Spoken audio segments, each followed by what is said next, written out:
ഇപ്പം നല്ല ചൂടല്ലേ. അപ്പോൾ ഇവിടെ ഒരു തണ്ണിമത്തങ്ങ ഇരിപ്പുണ്ടായിരുന്നേ. അത് വെച്ചിട്ട് നല്ല ഒരു ഡ്രിങ്ക്സ് ഉണ്ടാക്കാമെന്ന് വിചാരിച്ചു. പക്ഷേ ഞാനത് രണ്ടായിട്ട് മുറിച്ച് കഴിഞ്ഞപ്പം അതിന് വലിയൊരു കളർ വ്യത്യാസം തോന്നി കേട്ടോ. ഒരു നല്ല റെഡ് കളറല്ല, ഒരു വൈറ്റ് കളർ പോലെയൊക്കെ എനിക്ക് തോന്നി. വലിയ മധുരവും ഇല്ലായിരുന്നു കേട്ടോ. ആദ്യമേ ഇത് മുറിച്ചിട്ട് അങ്ങനെ പീസ് ചെയ്ത് കഴിക്കാം എന്നാണ് വിചാരിച്ചത്. പക്ഷേ ഇത് മുറിച്ചതിൻ്റെ കളറും മധുരവും ഒക്കെ കണ്ടപ്പം വിചാരിച്ചു എന്നാൽ വേണ്ട, ഒരു ജ്യൂസ് തന്നെ അടിച്ചേക്കാമെന്ന്. പിന്നെ അതിൻ്റെ തോടൊക്കെ കളഞ്ഞ് നന്നായിട്ട് വൃത്തിയാക്കി ചെറിയ ചെറിയ പീസാക്കി എടുത്തു കേട്ടോ. ഇവിടെ നല്ല ചൂടാട്ടോ പുറത്ത്.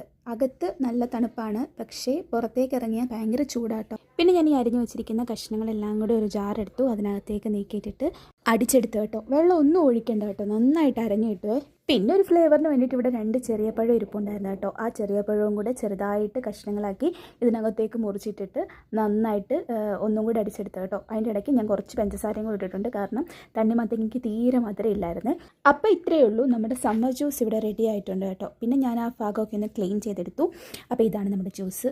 ഞാൻ ആ തണ്ണിമത്തങ്ങ കണ്ടപ്പം ഇത്രയും ടേസ്റ്റ് പ്രതീക്ഷിച്ചില്ല കേട്ടോ.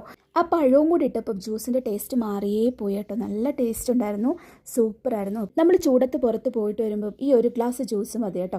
അപ്പോൾ ഇത്രയൊക്കെ ഉള്ളൂ. ബൈ.